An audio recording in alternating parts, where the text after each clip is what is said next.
थप्पड़ गाल पर पड़ता है, लेकिन उसके निशान दिमाग पर रह जाते हैं। जब बड़े बच्चों पर हाथ उठाते हैं तो उस घाव के निशान उनके दिलों में रह जाते हैं और उसका दर्द जिंदगी भर रहता है। बच्चों के शरीर पर हिंसा के निशान अपने आप में एक संगीन जुर्म के सबूत हैं।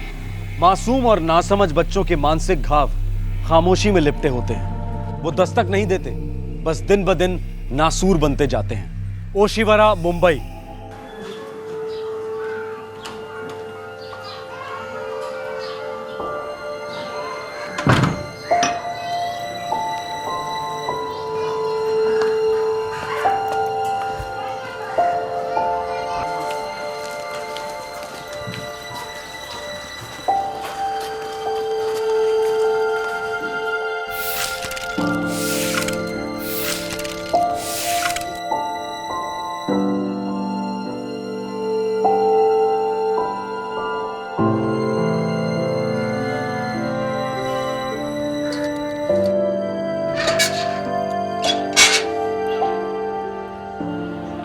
राजू बेटा, क्या बात है, तू रोज 1 घंटे पहले आ जाता है। तेरे घर की घड़ी ठीक नहीं है क्या? आजा बेटा, आजा आजा, कोई बात नहीं है। आजा आजा, जाके क्लासरूम में बैठ जा बेटा। है, जा जा जा बेटा।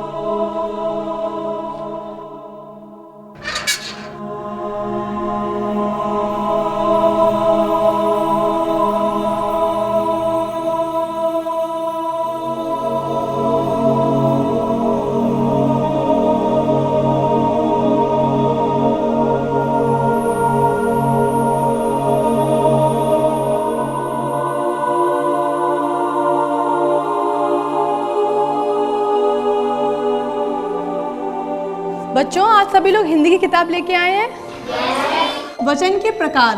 वचन के कितने प्रकार होते हैं? 3 प्रकार। एक वचन, द्विवचन, बहुवचन। ठीक है, तो सब लोग चलो पेज नंबर 21 खोलो।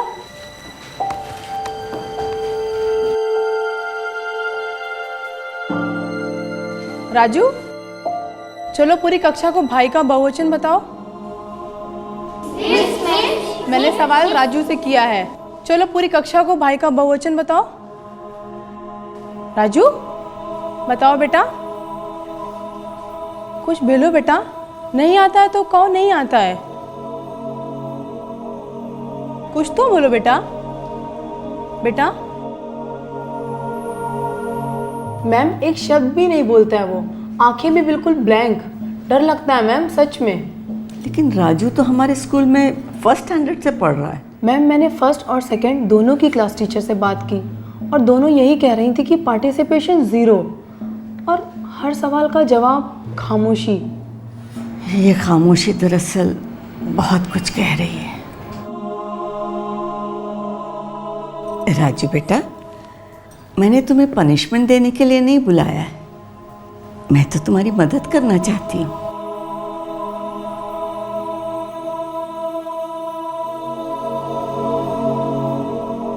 राजू बेटा, तुम इतने इंटेलिजेंट हो, इतने स्मार्ट हो, इतने स्ट्रांग हो, फिर कोई भी बात छुपाने की क्या जरूरत है?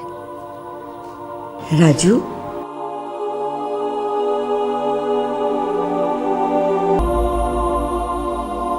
क्या कोई तुम्हें तकलीफ देता है, डराता है, मारता है? अगर तुम मुझे सब कुछ सच सच बता दोगे ना, तो कोई भी प्रॉब्लम नहीं आएगी।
बोल। क्या किया तूने स्कूल में?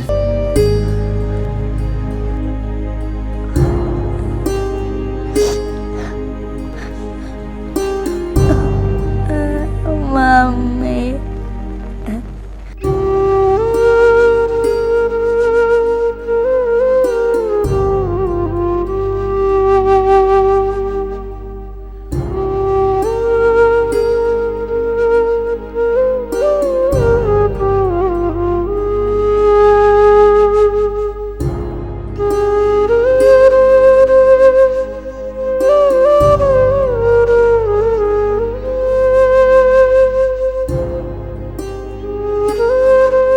मिस्टर धीरेन्द्र, आपका बेटा राजू स्कूल खुलने से 1 घंटा पहले आता है और जब स्कूल छूट जाता है तो 1 घंटे के बाद घर जाता है। ऐसा क्यों? बदमाश है वो, जरूर कोई शरारत करता होगा। नहीं नहीं, राजू ऐसा नहीं है। मैं 3 साल से देख रही हूँ उसे, उसकी कभी भी कोई शिकायत नहीं आई, कोई कंप्लेन नहीं आई। शिकायत क्या है? शिकायत ये है मिस्टर धीरेन्द्र कि राजू शिकायत नहीं कर रहा। किस बात की शिकायत? हर रोज उसके जिस्म पर एक नया घाव दिखने मिलता है। बंदर की तरह कूदता रहता है वो, यहाँ वहाँ लग जाता है। मेरे खुद के बच्चे और इस स्कूल के 2000 बच्चे मेरे अपने ही हैं। मैं हर किस्म का घाव दूर से देखकर बता सकती हूँ। अब कहना क्या चाहती हैं? बस मैं इतना कहना चाहती हूँ कि बच्चे को भूखा मत रखो, उसे प्यार दो। जरूरत से ज्यादा प्यार मिलता है उसे। रोज 1 स्लाइस ब्रेड का टिफिन में होता है उसके। खाना फेंकता रहता है वो इधर उधर, किसी चीज की कदर नहीं है। इतना बदतमीज लड़का ही है। उसकी माँ कहाँ है? उसकी माँ नहीं है। ओह आई एम सॉरी। उसकी डेथ कब हुई मिस्टर धीरेन्द्र? डेथ हुई होती तो अच्छा होता। हमारा तलाक हो गया है। जिंदा है साली अभी भी, नकचड़ी औरत का नकचड़ा बेटा। मिस्टर धीरेन्द्र, अगर आप जबान संभाल के बात करेंगे तो बेहतर होगा।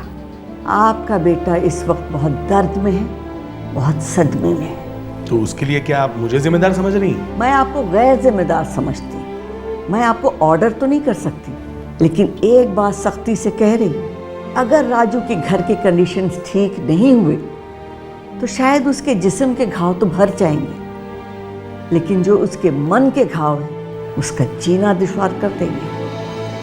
स्कूल की घंटी की तरह स्कूल के प्रिंसिपल ने राजू के दर्द की दस्तक सुन ली थी। प्रिंसिपल की बातों को ठीक तरह से समझकर अपनी गलती को सुधारने की बजाय राजू के पिता धीरेन्द्र बिल्कुल विपरीत दिशा में चले गए। दूसरे ही दिन उन्होंने अपने बेटे राजू का नाम स्कूल से कटवा दिया। आखिर हम कर क्या सकते हैं? लेकिन अगर हम कुछ नहीं करेंगे तो पता नहीं राजू के साथ क्या क्या करेगा वो आदमी। वो आदमी राजू का फादर है। फादर है तो क्या कुछ भी कर सकता है वो? स्कूल से तो निकलवा ही सकता है, इतना तो कर सकता है, और हम कुछ नहीं कर सकते। ए बाबरो, बैठ बैठ। ये मेरा बेटा है, इससे मैं सिलेंडर उठवाऊं या अर्थी? तेरे को उससे क्या? चल अपना काम कर, चल चल। अरे ये हीरो, हाँ तेरे खाना खाएगा, मार खाएगा? चल घर पे जाके खाना बना। चल जल्दी, चल जल्दी, स्लो मोशन।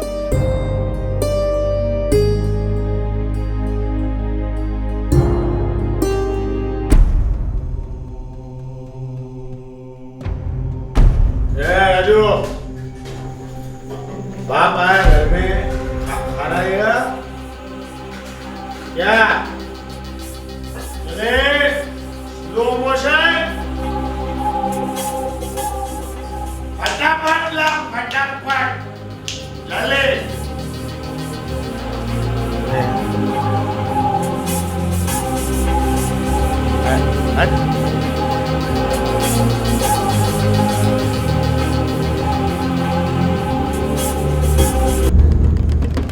ये जली हुई रोटी है, ये सब्जी कच्ची। कौन खाएगा ऐसा खाना फालतू? तेरा बाप को भूखा मारने का है क्या? ऐसा खाना खिलाता है तू बाप को? साला सुधरेगा नहीं। ये तरीका है, ये मुक्का मारते मुक्का मारेगा सर अंदर सर साला देखता है। अरे जानवर है जानवर। अरे जानवर नहीं, शैतान है शैतान। बच्चे का खून पिए जा रहा है हर दिन। सब गलती उस सीमा की है। बेटी को तो साथ में लेके चली गई और उस मासूम बेटे को इस दरिंदे के भरोसे छोड़ दिया। बहुत पाप लगेगा उसको। अरे वो तो हम सबको लगना चाहिए। एक बच्चे की जान ली जा रही है और हम लोग देखने सुनने के अलावा कुछ भी नहीं कर रहे हैं। तो हम लोग क्या कर सकते हैं?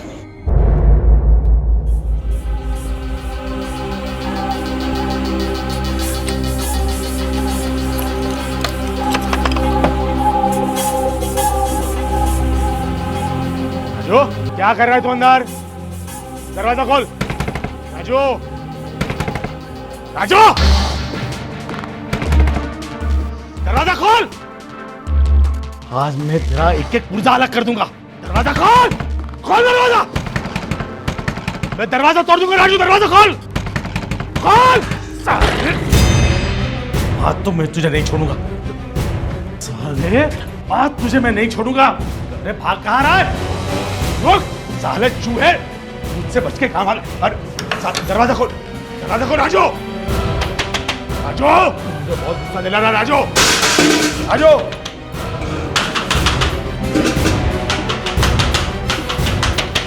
राजू दरवाजा खोल राजू। राजू मैं ही तुझे इस दुनिया में लाया हूं। अरे मुझसे छुप के कहां जाएगा तू? राजू दरवाजा खोल वरना मैं दरवाजा तोड़ दूंगा। आज तेरी पिटाई से काम नहीं चलेगा। मैं तेरी चमड़ी उधर के रख दूंगा। दरवाजा खोल। आज तू मुझे इतना गुस्सा दे रहा है राजू, मैं तुझे उल्टा टांग दूंगा। तेरे सर में कील ठोक दूंगा।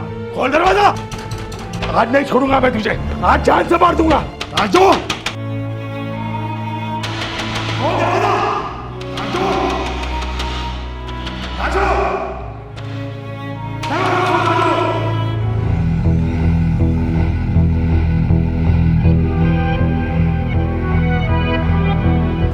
मिस्टर धीरेन, आपका बेटा अब नहीं रहा। He is dead. मैं पुलिस को इन्फॉर्म करने जा रही हूँ, तब तक आप यहाँ बैठिए।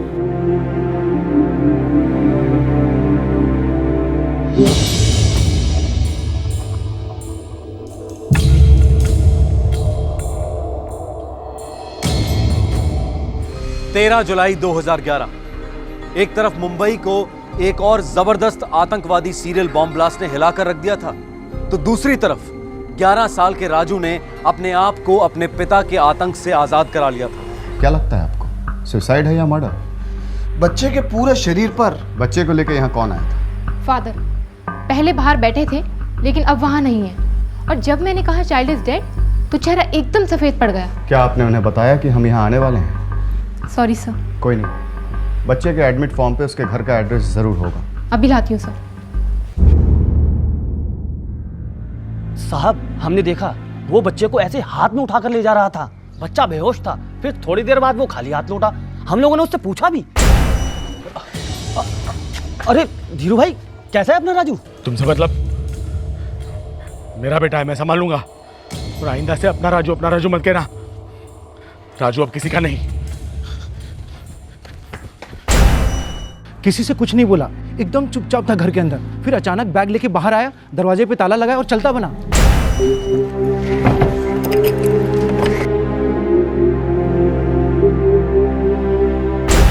साहब ओशीवारा में धीरू भाई की गैस एजेंसी है।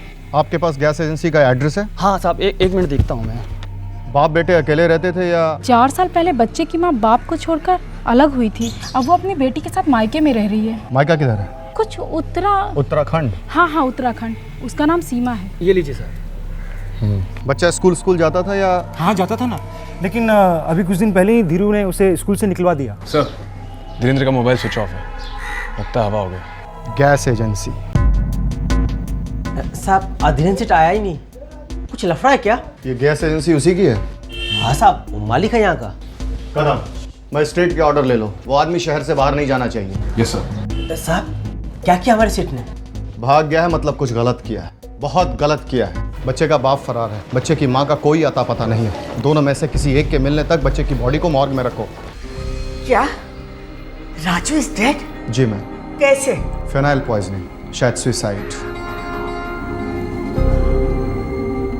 धीरेन्द्र खुद बच्चे को लेकर हॉस्पिटल आया था, लेकिन जब उसे पता चला कि राजू मर गया है, वो वहां से गायब हो गया। हम उसकी माँ को ढूंढ रहे हैं। लेकिन उसके फादर तो बता रहे थे कि उन दोनों के बीच में तलाक हो गई है। आपके ऑफिस के रिकॉर्ड्स में कहीं न कहीं उसकी माँ का एड्रेस जरूर होगा। जी मैं कोशिश करती हूँ।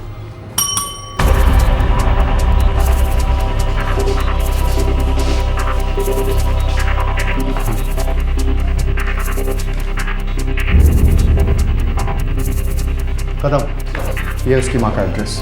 उसे इमीडिएटली इन्फॉर्म करो, लेकिन ये मत बताना कि उसका बेटा मर चुका है। ये बताना कि he is serious. Sir thank you so much ma'am. मुझे पता था। क्या पता था? कि एक न एक दिन राजू के साथ ऐसा भयानक कुछ होगा। उसका बाप धीरेन्द्र उसे बहुत टॉर्चर करता था। पड़ोसी भी यही बता रहे थे। उस बच्चे की सिर्फ आंखें बोलती थी, और वो भी बहुत कम, मानो जैसे उसके मुंह में जबान ही नहीं हो। शायद चीखने के लिए काम आई होगी। और हम कुछ भी नहीं कर सके। एक बार उसके फादर को बुलाकर वार्निंग दे दी, बस हमारी जिम्मेदारी खत्म हो गई। लानत है हम पर। ये आपके स्कूल का पहला केस होगा मैम, जो इस तरह के टॉर्चर का शिकार हुआ। हम लोग इस तरह के केसेस रोज हैंडल करते हैं। हमें भी शुरू में बहुत बुरा लगता है कि काश हम बच्चे को बचा पाते, लेकिन ऐसा कुछ नहीं होता है। धीरे धीरे हम अपने कामों में इतने मशगूल हो जाते हैं कि सब कुछ भूल जाते हैं। आप भी धीरे धीरे भूल जाएंगी। आफ्टर ऑल वो हमारी औलाद थोड़े ही ना है।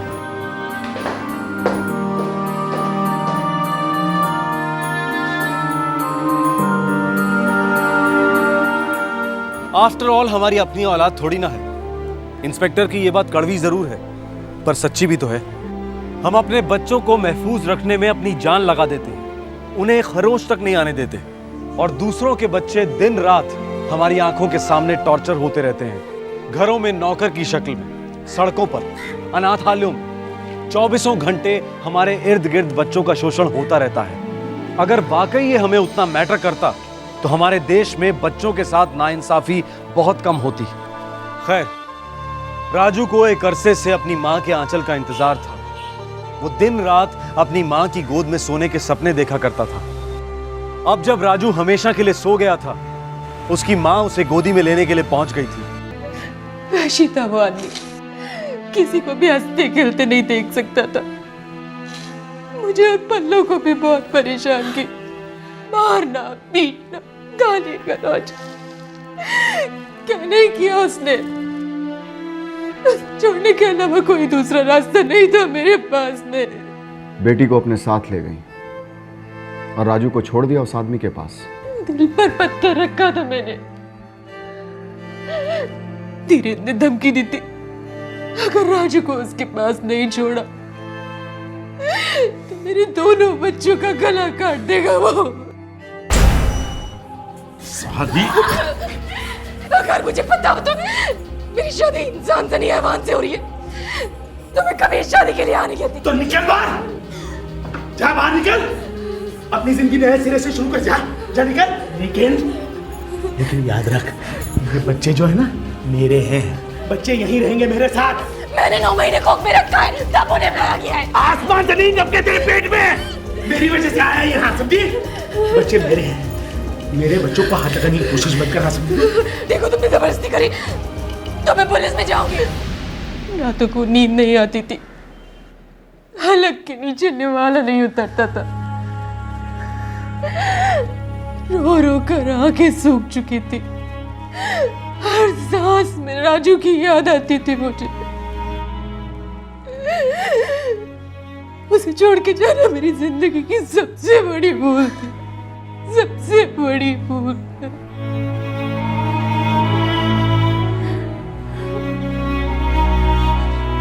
मम्मी मैं भी आपके साथ आऊंगा।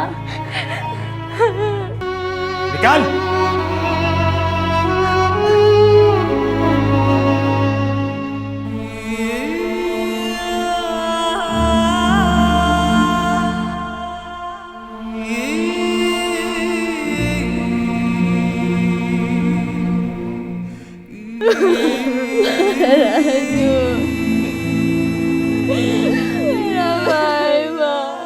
आपके पति का फोन स्विच ऑफ आ रहा है। उसे पकड़ने के लिए हमारे पास कोई सुराग नहीं है। उस औरत के पास ढूंढा आपने? किस औरत के पास? देवयानी, मेरे पति की दूसरी औरत। वही सारे फसाद की जड़ है। कहाँ मिलेगी वो फसाद की जड़? देवयानी जी धीरेन्द्र कहाँ है? मैं उससे बहुत दिनों से नहीं मिली हूँ। कोई बात नहीं, कदम सर अच्छी तरीके से घर की तलाशी लो।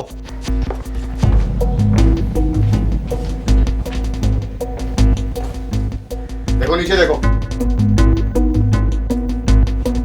सर, ये चूहा बिस्तर के नीचे चुपा। चल बाहर निकल साले।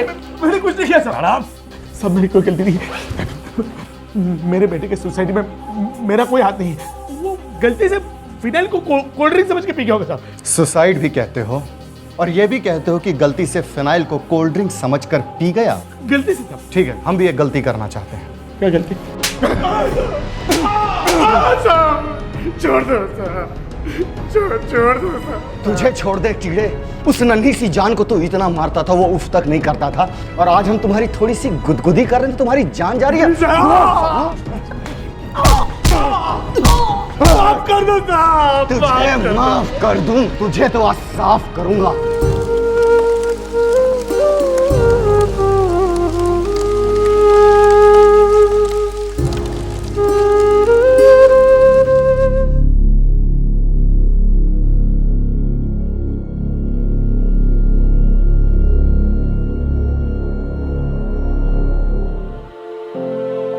मैं राजू के पिताजी के खिलाफ FIR लिखाना चाहती हूँ।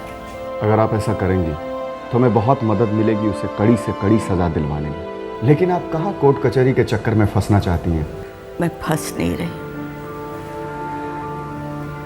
आजाद हो रही हूँ। उस डर से, उस स्वार्थ से जो हम सभी लोगों को ठोस कदम उठाने से रोकते। काश मैंने ये FIR पहले लिखाया होता तो आज शायद राजू जिंदा होता। मम्मी, हमने राजू को अपने साथ ले जाना चाहिए था मम्मी। मैं उसे छुपा कर कहीं रख देती माँ, पर हमारा राजू जिंदा होता माँ।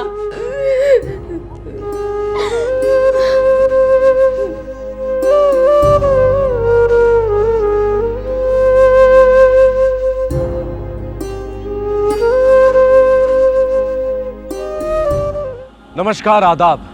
हमारे भारतवर्ष के 64वें स्वतंत्रता दिवस के अवसर पर क्राइम पेट्रोल दस्तक आप सभी दर्शकों का अभिनंदन करता है, स्वागत करता है।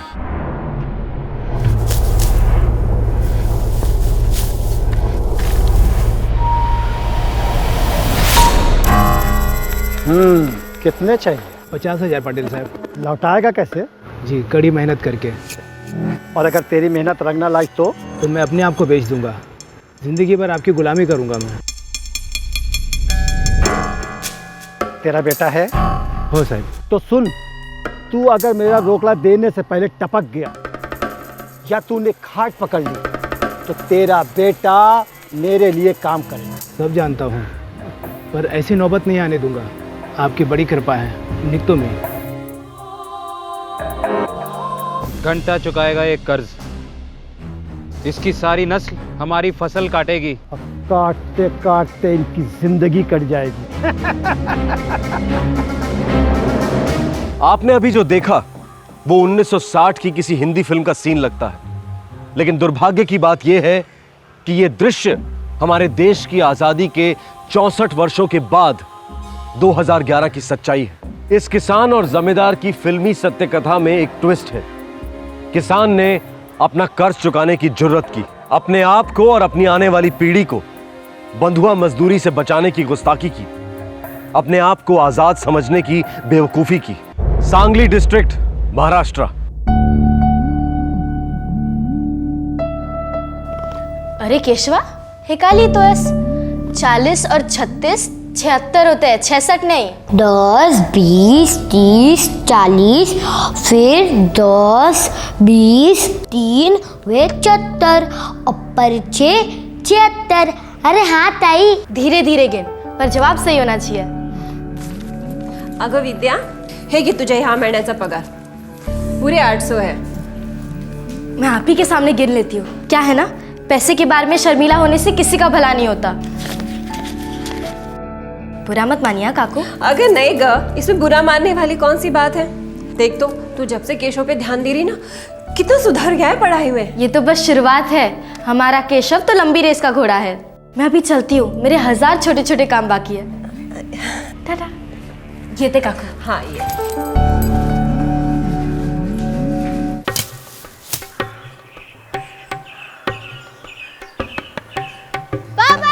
हाँ, ये इकडे. पापा. हाँ. हे क्या. हाँ. काय झालं. हे घ्या. पूर्ण 800. हाँ.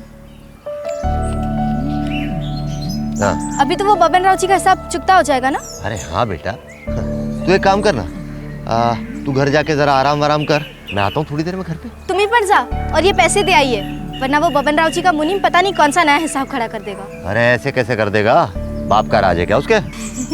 और फिर तू है ना मेरी पढ़ी लिखी है. चल जा घर, आता हूँ थोड़ी देर में. होमी है. हाँ.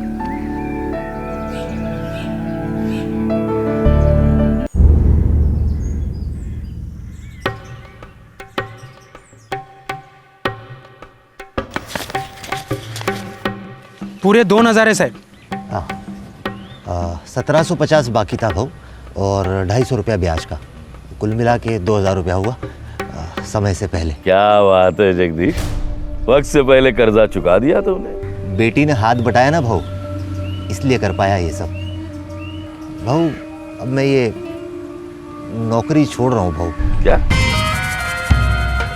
हमारी नौकरी छोड़ रहा है तू. वो उधर हाईवे से लगे हुए खेत है ना भाऊ, वहां पे नया काम मिला है. क्या है भाऊ, बेटी को बहुत आगे तक पढ़ाने का है मेरे को. क्या बात है जगदीश, क्या बात है. तू तो देश में क्रांति करने निकला है. कर्जा चुका दिया, बेटी को पढ़ा रहा है, और हमारी नौकरी भी छोड़ दी. वाह वाह वाह, क्या बात है, क्या बात है. ये तो नमस्कार. हाँ.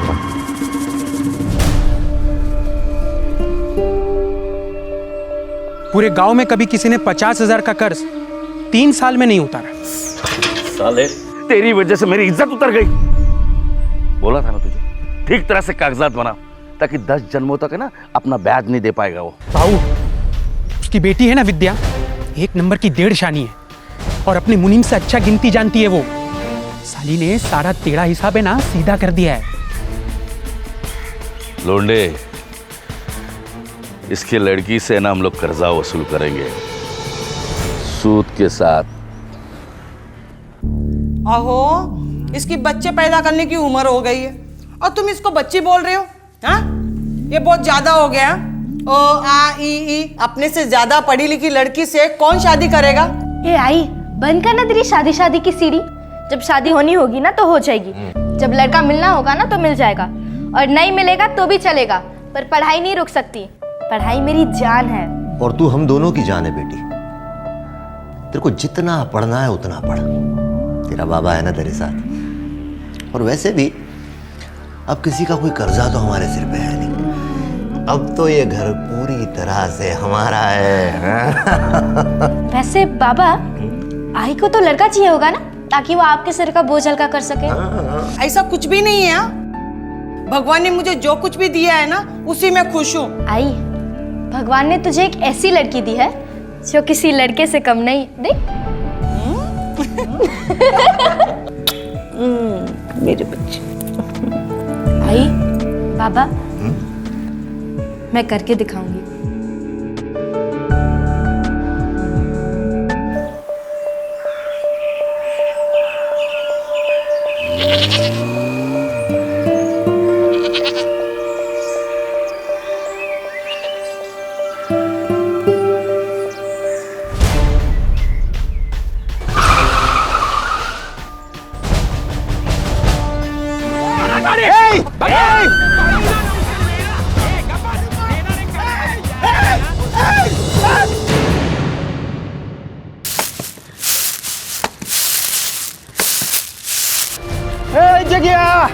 अरे बाहर आ जगह। अरे गजब हो गया। अब विद्या बिटिया, तुम्हारी विद्या। अरे क्या हुआ विद्या को? उठा कर लेगा विद्या बिटिया को दोनों लोग। कौन उठा के लेगा? नाम बोल उनका। भीमा नाम बोल। लौंडे और वो जगताप। जल्दी आ, पीछे पीछे आ, जल्दी। डोका फिरले क्या जगदीश तुझा? हाँ, सट्या गया तू? अरे मेरे आदमी तेरे बेटी को क्यों उठाएंगे? ये भीमा ने अपनी आंखों से देखा है। जगताप और लौंडे दोनों थे। उन्होंने मेरी लड़की को गाड़ी में डाला और डालकर ले गए। वो तो कॉलेज जा रही थी। लौंडिया, जगह। ये क्या बोल रहा है? काय झालं कैसे? ये बोल रहा है उसके लड़की को तुम लोग उठा के ले आए। काय? ए जगदीश, मुंह संभाल के बात करा, न तो यहीं पर तेरे मुंह का ज्योग्राफी का बदल दूंगा। ए भीमा, तू बोलना बोलना। बबनराव जी, यही दोनों थे। बड़ी सी गाड़ी में बच्ची को डाल कर ले गए। बच्ची रो रही थी, चिल्ला रही थी। सच बोलो।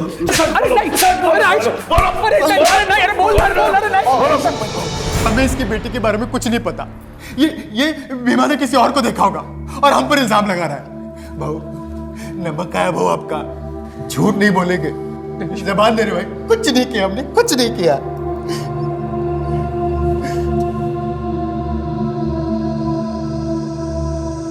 जगदीश,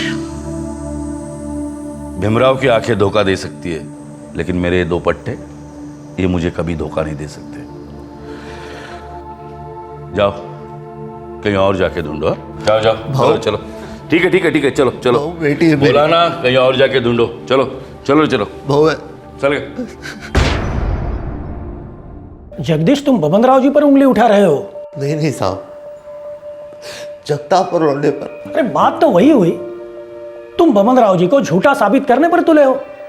बबनराव जी गांव के सरपंच थे जिन्होंने तुम्हें काम पर रखा था। हमने वो नौकरी छोड़ दी है साहब, और शायद इसीलिए ये भीमराव ने अपनी आंखों से देखा है साहब, जगताप और लौंडे को मेरी विद्या को अगवा करते हुए। जी साहब, मेरी आंखों के सामने उठाकर ले गए बच्ची को। तुम्हें पक्का पता है वो विद्या ही थी? कोई और लड़की भी तो हो सकती है। अरे भाई, जवानी में सभी लड़कियां एक जैसी ही दिखती है। और ये जगदीश उसे कॉलेज भेज रहा था। अब क्या पता किसी लड़के के साथ हीरोइन बन गई होंगी। नहीं नहीं नहीं साहब, ऐसी बातें मत कीजिए साहब। मेरी विद्या ऐसी लड़की नहीं है साहब। मैंने सच में देखा था, वो विद्या बिटिया को ही उठा के ले गए थे।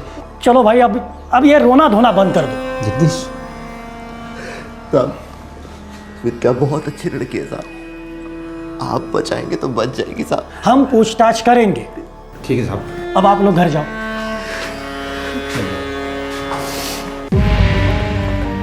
साहब, पूरा बंगला छान लिया पर कहीं नहीं मिली। कह रहे इंस्पेक्टर पागल हुआ है? गवार लोगों की बातों में आया। कैसे मान लिया तुमने कि हमने लड़की को उठा लिया? भीमराव ने इन दो लोगों को देखा है विद्या को उठाते हुए। कौन है ये भीमराव? महात्मा गांधी है? हरिश्चंद्र है? कौन है? कौन? हम पे उंगली उठा रहे हो? जाओ कहीं और जाके ढूंढो। गलती हो गई भाऊ। दोबारा ना हो पाए। हाँ, नहीं तो पार्टी को बोल के ट्रांसफर करवा दूंगा गढ़चिरौली। फिर लड़ते रहो नक्सलवादियों के साथ, समझे? साहब, भाऊ से पंगा लेना भारी पड़ सकता है। ये सरपंच था, अब रूलिंग पार्टी का मेंबर है। किसी ने कंप्लेंट की है, एक्शन तो लेना पड़ेगा ना। लोंडिया, ये भीमराव को ज्यादा ही देख रहा है और बोल रहा है। भाऊ, तुम्ही टेंशन नका घेऊ। मैं ये भीमा नाम के कीड़े को ऐसे ही मसल दूं।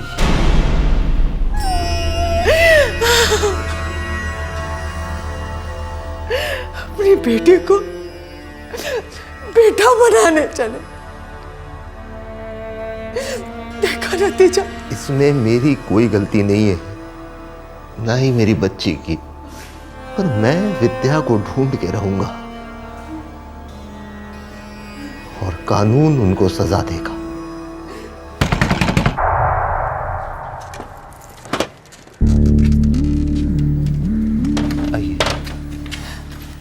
विद्या बीमार है क्या? 2 दिन से आई नहीं मेरे क्वेश्चन को पढ़ाने। 2 दिन से गायब है मेरी बच्ची। क्या हुआ हमारी विद्या को?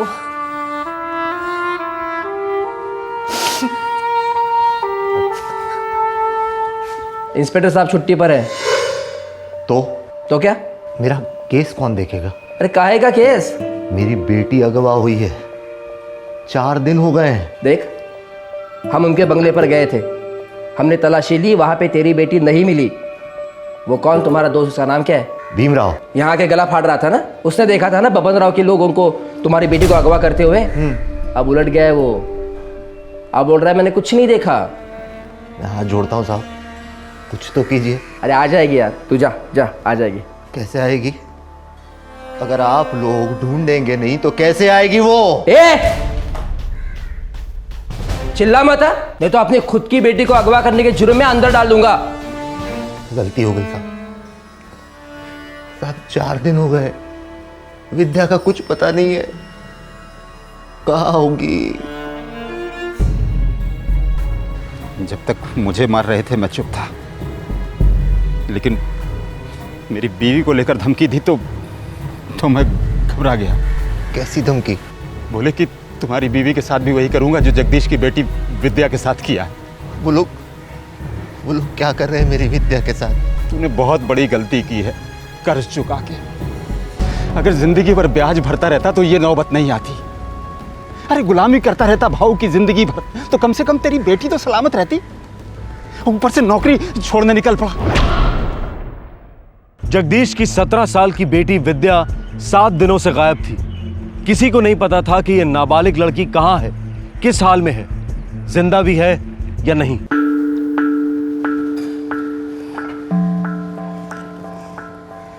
अब छोड़ भी दो ना उस बच्ची को। बच्ची? अपने सोनाली की उम्र की है। देखिए आप ये सब क्या कर रहे हैं उसके साथ। अपना मुंह बंद रख। अगर आज अभी आपने उसको नहीं छोड़ा ना तो एसपी साहब के पास जाके मैं खुद बोल दूंगी। हाँ? आप मेरे साथ जो चाहे कीजिए, लेकिन आज वो लड़की अपने घर जानी चाहिए। नहीं तो तू एसपी के पास जाएगी? हाँ जाऊंगी। जाऊंगी।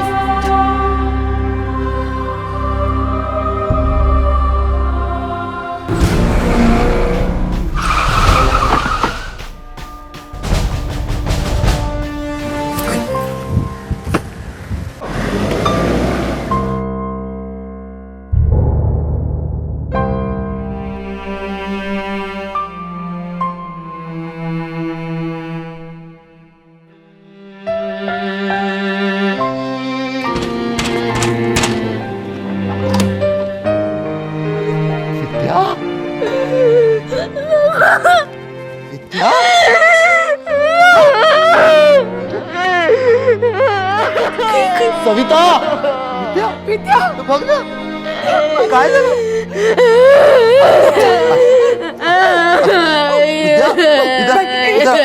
बेटा विद्या बेटा, एक तो निवाला खा ले। विद्या, तू मेरा बहादुर बच्चा है ना बेटा। पता ना क्या हुआ था, तू कहाँ थी? तेरी ये खामोशी मार देगी बेटा मुझे। देख, तेरा बाबा ना ऊपर तक जाके चिल्लाएगा, किसी को नहीं छोड़ेगा। तू सिर्फ एक बार बोल दे, वो जगताप और लौंडे ही थे ना जिन्होंने तुझे उठाया था? नहीं थे, कोई नहीं था। कुछ नहीं हुआ मेरे बच्चे के साथ, कुछ नहीं हुआ। सविता चुप। हाँ चुप, तुम चुप, मैं चुप, ये चुप, सब चुप। चुपचाप हम लोग यहाँ से निकल जाते हैं, जहां हमें कोई पहचानता नहीं। नए सिरे से जिंदगी की शुरुआत करेंगे, लेकिन सर झुकाकर। हाँ, सर झुकाकर। बहुत देख ली तुम बाप बेटी की बहादुरी, खूब झला। अब नहीं, समझे?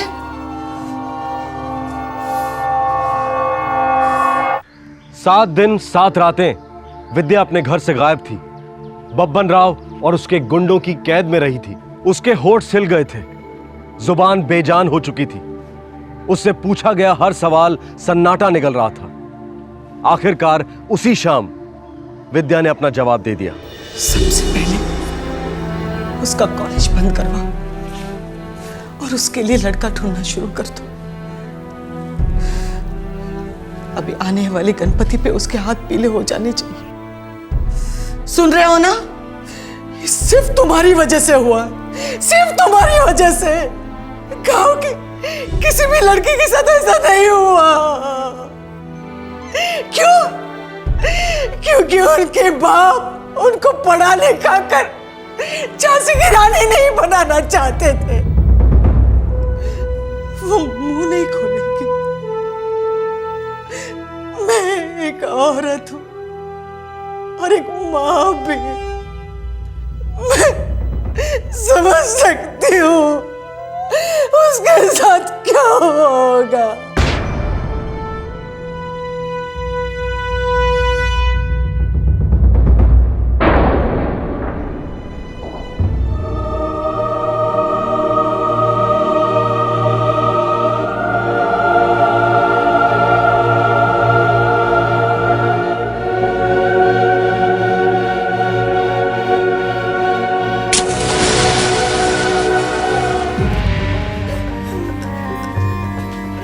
कैसे जली है?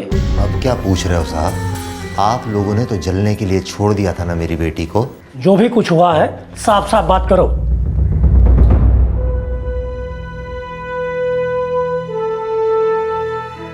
ऐसे गुस्से से कुछ नहीं होगा। तुम्हारे साथ जो भी कुछ हुआ है हमें बता, हम एक्शन लेंगे। जब लेना था तब तो लिया नहीं। अब हम सिर्फ एसपी साहब के सामने बयान देंगे। क्या हुआ, कैसे हुआ और कौन कौन लोग इसमें शामिल थे, सब एसपी साहब के सामने बताएंगे। सर मामूली सी बात है सर, छोटी सी बात है। वो गांव वाले आपको मिलना चाहते हैं फोकट में।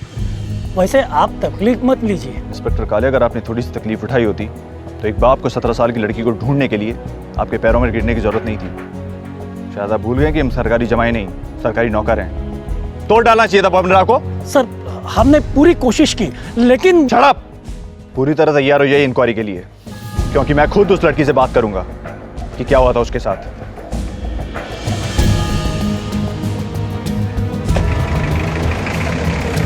चलो। दादा, दादा मुझे यहाँ पे ऐसे क्यों लाया गया? मैंने क्या गलत किया दादा? दादा मुझे जाने दीजिए ना।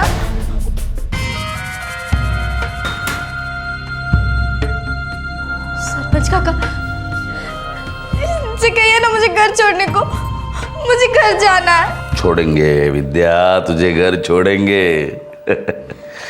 लेकिन उसके पहले मेरे कुछ सवालों का जवाब देना पड़ेगा बेटा तुझे।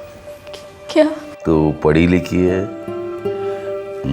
अपने बाप को हिसाब सिखाया, इसीलिए सारा कर्जा चुक गया है? चुक गया ना? पर ये तो अच्छी बात है ना काका। हाँ बेटा, बहुत बहुत अच्छी बात है, बहुत अच्छी बात है। लेकिन तेरी वजह से पूरी बिरादरी में मैं नंगा हो चुका हूँ। नंगा! काका आप ये क्या बोल रहे हो? लोंडिया, जग्या, ये इसको बताओ, विद्या जानती नहीं नंगा होना क्या होता है। काका मुझे घर जाना, काका मुझे घर जाना, मुझे घर छोड़ेंगे जाना। घर छोड़ेंगे ना तुझे अभी। हाँ?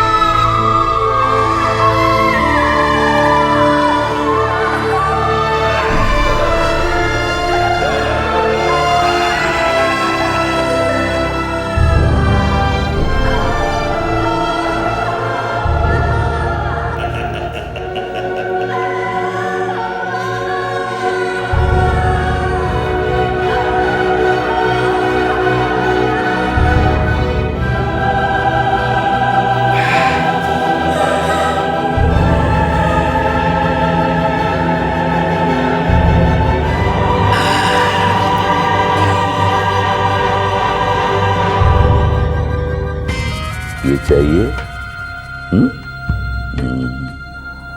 घर जाना है ना तुझे? एक छोटा सा काम करना पड़ेगा तुझे। एक चिट्ठी लिखनी होगी। अगर तू लिखेगी तो ये कपड़े मिलेंगे और घर भी जाएगी तू। हाँ? लिखेगी?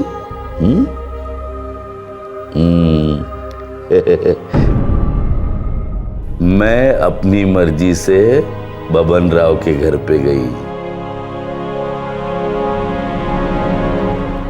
बबन राव ने कहा मुझे, बेटी वापस घर पे जा, लेकिन मैं अपनी माँ बाप से बहुत परेशान थी। लिख, बबन राव के घर पे मुझे बहुत प्यार मिला। कोई बदतमीजी नहीं की, कोई ऐसी वैसी हरकत नहीं की उन्होंने। जैसे मैं गई थी वैसे वापस आई।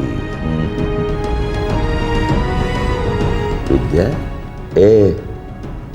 पढ़ी लिखी है ना, साइन कौन करेगा? हाँ, तेरा बाप कर, साइन कर।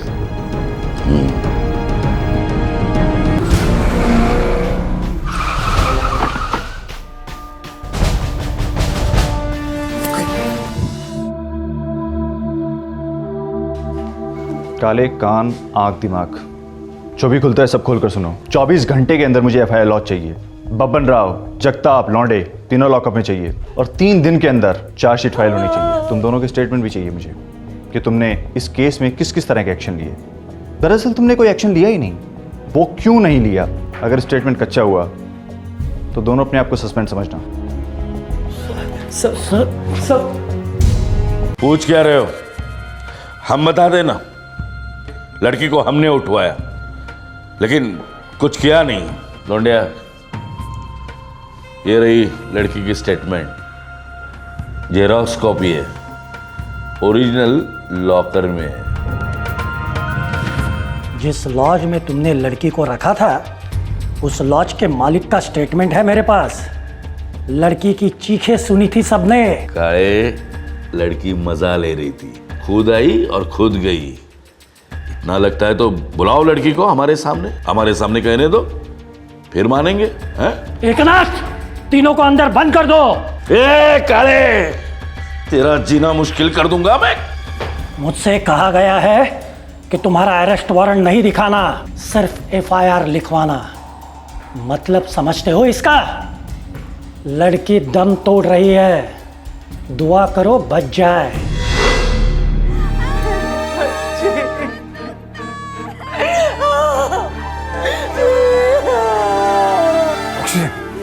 जल्दी करो, वक्त नहीं, जल्दी।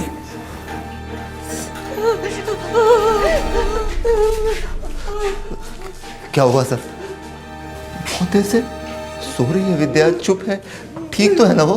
मैंने कहा था ना तुमसे, 99% जल चुकी है तुम्हारी बच्ची, अब वो कभी नहीं उठेगी जगदीश। मैं आवाज देता हूँ उसको, मेरी आवाज सुन के उठती है सर हमेशा।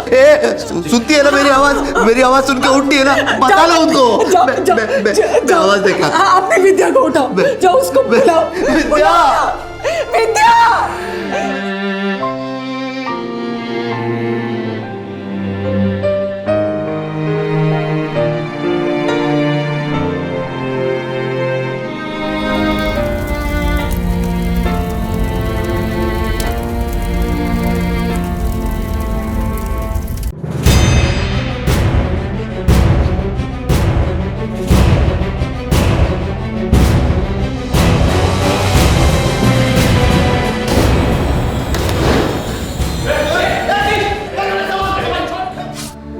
ऐसा कुछ नहीं हुआ, ये सिर्फ फिल्मी कहानियों में होता है। सच तो ये है। जय हिंद मैडम, जय हिंद। क्या मैडम, आप तो हमें भूल गई।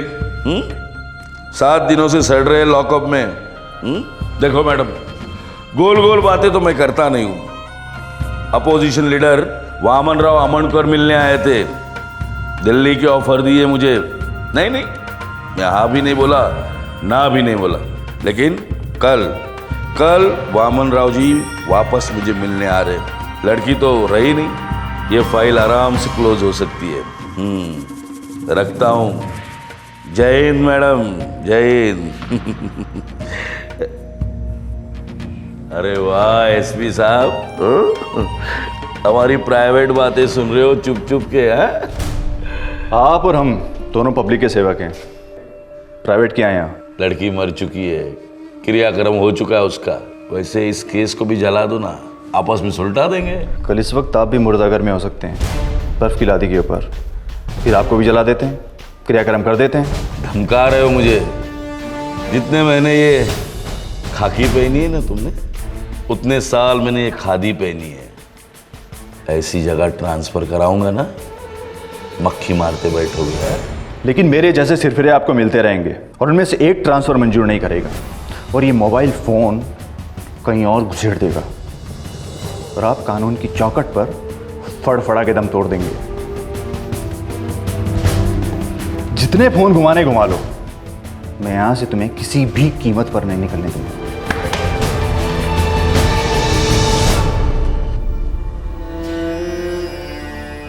वैसे बाबा, आई को तो लड़का चाहिए होगा ना, ताकि वो आपके सिर का बोझ हल्का कर सके।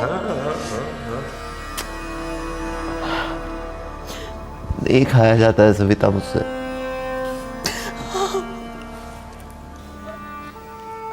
कहीं और जाकर बच जाते, यहाँ रहेंगे तो विद्या की याद आएगी। दुनिया में ऐसी कोई जगह है जहां पे हमें विद्या की याद नहीं आएगी? बहुत याद आती है विद्या। विद्या आई बाबा, आप दोनों को एक बेटा चाहिए था ना, मैं हूं ना आपका बेटा। पूरी संभावना है कि बब्बन राव ना सिर्फ छूट जाएगा, बल्कि असेंबली या पार्लियामेंट में पब्लिक की नुमाइंदगी भी करेगा। स्वतंत्रता दिवस के मौके पर ऐसे निराशाजनक केस के बारे में आपको बताना हमने जरूरी समझा, ताकि हम सब शहरी भारतीयों को एहसास हो, आभास हो कि एक बहुत बड़ा ग्रामीण भारत निरक्षरता और शोषण के शिकंजे में दम तोड़ रहा है। वो आज भी आजादी के इंतजार में घुट रहा है। जब तक ग्रामीण भारत को न्याय नहीं मिलेगा, सही मायने में मेरा भारत महान कैसे कहलाएगा। अगले हफ्ते आप सबसे फिर मुलाकात होगी, तब तक जरा सोचिएगा जरूर। विद्या हम सबकी बेटी थी। जय हिंद। इस तरह के और भी एपिसोड देखने के लिए हमारे चैनल को सब्सक्राइब करें और बेल आइकन दबाना ना भूलें।